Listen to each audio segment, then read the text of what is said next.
Hello students, स्वागत है आप सभी का हमारे यूट्यूब चैनल पर जिसका नाम है सौरभ क्लासेस फॉर हिस्ट्री। आज मैं बीए सेमेस्टर 6 के सब्जेक्ट कोड CC14 से एक महत्वपूर्ण टॉपिक स्पेन का गृह युद्ध स्पेनिश सिविल वॉर लेकर उपस्थित हुआ हूँ। तो चलिए शुरू करते हैं। स्पेन की राजनीतिक अवस्था बहुत दिनों से अस्थिर थी। वहाँ गणतंत्रवादियों और एकतंत्रवादियों का निरंतर संघर्ष चल रहा था। इसके साथ साथ सैनिक पदाधिकारी भी राजनीति में पर्याप्त प्रभाव रखते थे। देश में मध्यम वर्ग संगठित न था, निम्न वर्ग के न शक्ति थी और न ही जागृति। प्रशासन उच्च वर्ग की दलबंदी से ही चलता था। पुनः स्पेन में कई प्रांत ऐसे थे जो केंद्र से पृथक होकर अपना स्वतंत्र अस्तित्व स्थापित करना चाहते थे। इन प्रांतों में कैटोलोनिया का नाम विशेष उल्लेखनीय है। स्पेनी उपनिवेश मोरक्को में भी बड़ी अशांति थी। वहाँ की मूल जातियाँ समय समय पर विद्रोह किया करती थी। उन्हें दबाना बड़ा ही दुष्कर था। अब स्पेन का आंतरिक कलह को समझते हैं। इसी पृष्ठभूमि पर 1931 में स्पेन में म्यूनिसिपल चुनाव हुए। उसमें राजतंत्रवादियों की पराजय हुई और गणतंत्रवादियों और समाजवादी बहुमत से निर्वाचित हुए। परिणामतः स्पेन के राजा अल्फांसो 13वें ने सिंहासन छोड़ दिया। उसके स्थान पर एक अस्थायी सरकार बनाई गई। इसे राष्ट्रपति सेनो अल्काला जमोरा थे। जून 1931 के आम चुनाव हुए। इनमें पुनः राजतंत्रवादियों की पराजय हुई और गणतंत्रवादियों की विजय। परिणाम स्वरूप स्पेन में सर्ववर्गीय श्रमिकों के जनतंत्रवादी गणतंत्र की स्थापना हुई, जिसे हम democratic Republic of workers of all classes कह सकते हैं। परंतु नवीन सरकार को अनेकों अनेक कठिनाइयों का सामना करना पड़ा। अनेक प्रांतों में विद्रोह हो रहे थे। राजतंत्रवादी पुनः सत्ता प्राप्त करने की चेष्टा कर रहे थे। समाजवादी देश में नई व्यवस्था लाना चाहते थे। चारों ओर किसानों और जमींदारों के झगड़े चल रहे थे। कैथोलिक गणतंत्रवादी सरकार के कट्टर शत्रु थे। देश की आर्थिक अवस्था बड़ी खराब थी। सरकार का बजट बराबर घाटे में रहता था। इसी बीच एक घटना हुई, फ्रैंको का विद्रोह हुआ और यहीं से गृह युद्ध की शुरुआत हुई। इस असंतोषजनक परिस्थिति का लाभ उठाकर जुलाई 1936 में जनरल फ्रैंको ने स्पेनी उपनिवेश मोरक्को में विद्रोह कर दिया और स्पेन में गणतंत्रवादी सरकार का तख्ता उलटने के लिए भी उस पर आक्रमण कर दिया। स्पेन की सेना ने भी जनरल फ्रैंको का पक्ष लिया। इस प्रकार स्पेन में गृह युद्ध प्रारंभ हो गया। इस युद्ध को संसार में अनेक प्रमुख देशों के हित थे। इस युद्ध के प्रभाव भी व्यापक हुए, अतः इसे छोटा विश्व युद्ध अर्थात लिटिल वर्ल्ड वॉर कहा जाता है। यूरोप के प्रमुख तानाशाहों हिटलर, मुसोलिनी ने जनरल फ्रैंको के साथ दिया और उसकी सहायता के लिए उन्होंने बहुत बड़ी संख्या में सैनिक, हवाई जहाज, हथियार आदि भेजे। उधर रूस ने गणतंत्रवादी सरकार का पक्ष लिया और उसे सहायता देने के लिए पश्चिमी देशों के सम्मुख अनेक प्रस्ताव रखे। परंतु इंग्लैंड, फ्रांस और अमेरिका कोई भी स्पेन की घरेलू समस्या में हस्तक्षेप न करना चाहते थे।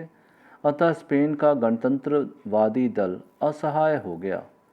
पश्चिमी देश तथा राष्ट्रसंघ जर्मनी और इटली को जनरल फ्रैंको की सैनिक सहायता देने से ना रोक सके।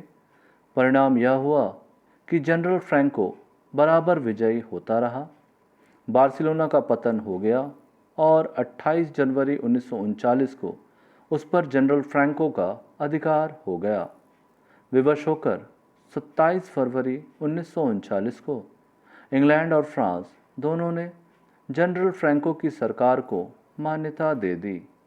1 अप्रैल 1939 को अमेरिका ने भी उसे स्वीकार कर लिया। अब हम इस विद्रोह में विभिन्न राज्यों के दृष्टिकोण को देखेंगे। सबसे पहले हम रूस का दृष्टिकोण देखेंगे। साम्यवादी देश होने के कारण रूस की सहानुभूति राजतंत्र की अपेक्षा स्पेनी गणतंत्र से अधिक थी। यदि जर्मनी और इटली की सहायता से स्पेन में भी तानाशाही की स्थापना हो गई तो संसार में तानाशाही की शक्ति बढ़ जाएगी और ये विश्व शांति के लिए खतरा बन जाएंगे। स्पेनी गृह युद्ध में भी यदि संसार के अन्य देश और राष्ट्रसंघ तानाशाहों के हस्तक्षेप को न रोक सके तो उनकी निष्क्रियता और निर्बलता सिद्ध हो जाएगी और कालांतर में अन्य देशों की उग्र एवं आक्रामक नीति को प्रोत्साहन मिलेगा।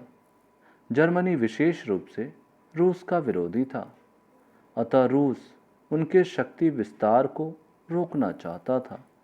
जर्मनी फ्रांस का भी शत्रु था। रूस फ्रांस के साथ 1935 में पारस्परिक समझौता कर चुका था, अतः अपने मित्र फ्रांस की सुरक्षा की दृष्टि से भी रूस जर्मनी को नियंत्रित रखना चाहता था। इन कारणों से रूस ने स्पेन के गणतंत्रवादी दल का पक्ष लिया और जर्मनी तथा इटली द्वारा जनरल फ्रैंको को दी जाने वाली सहायता को रोकने की यथाशक्ति चेष्टा की, परंतु पश्चिमी देशों ने उनका साथ सहयोग न किया। अब हम इंग्लैंड का दृष्टिकोण देखेंगे।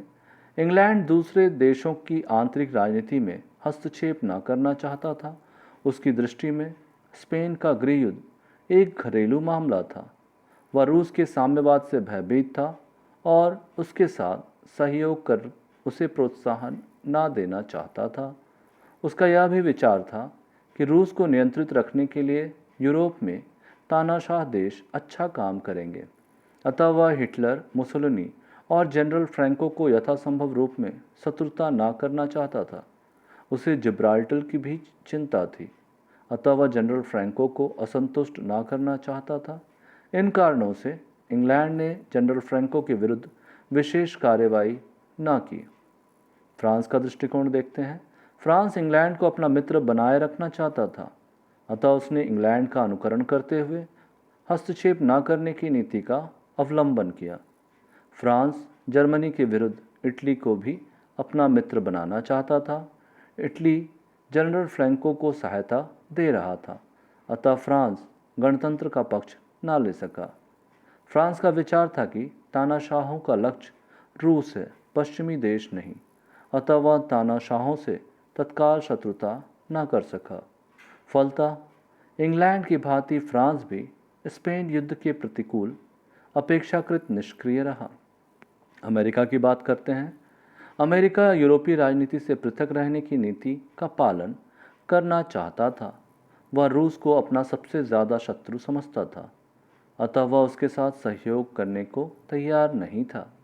उसकी दृष्टि में रूसी समाजवाद को रोकने के लिए यूरोप में कुछ तानाशाहों का रहना आवश्यक था, अतः उसने स्पेन के गृह युद्ध में हस्तक्षेप करके वहाँ की गणतंत्रवादी सरकार को बचाने का प्रयत्न न किया।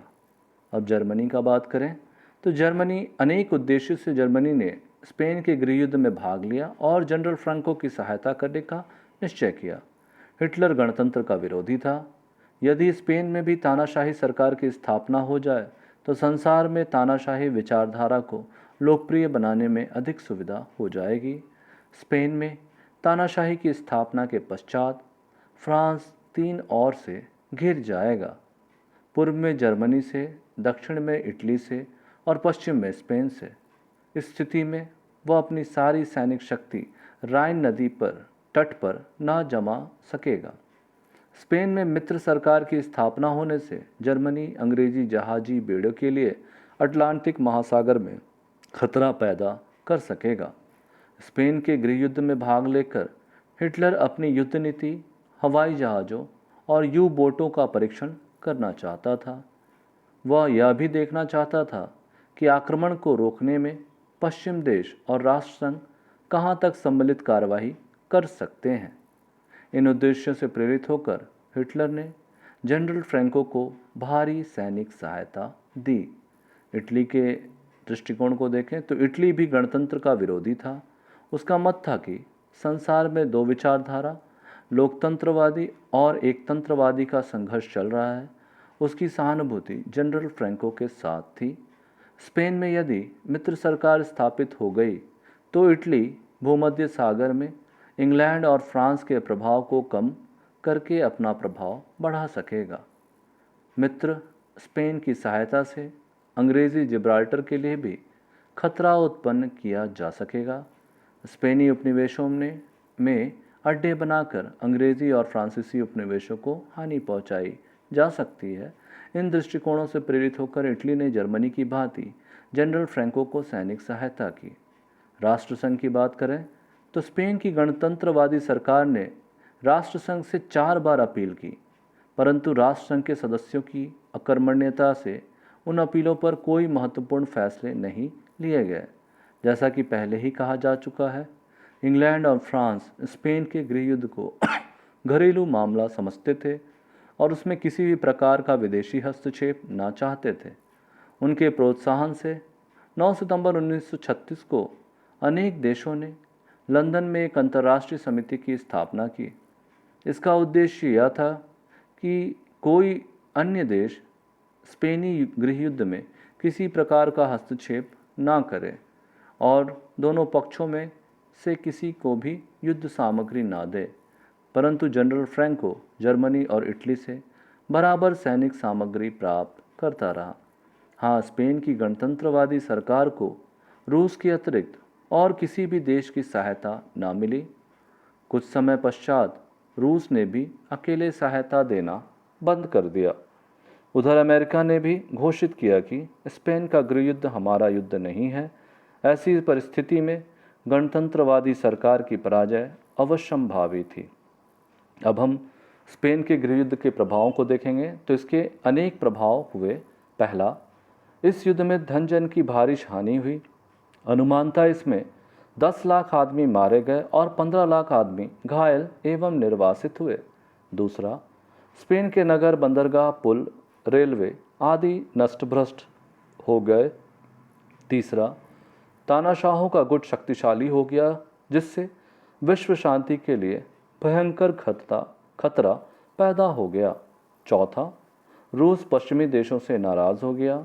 पांचवा, इंग्लैंड और फ्रांस के लिए भूमध्य सागर और अटलांटिक महासागर में नया संकट उत्पन्न हो गया। इंग्लैंड और विशेष रूप से जिब्राल्टर के लिए चिंता हो गई।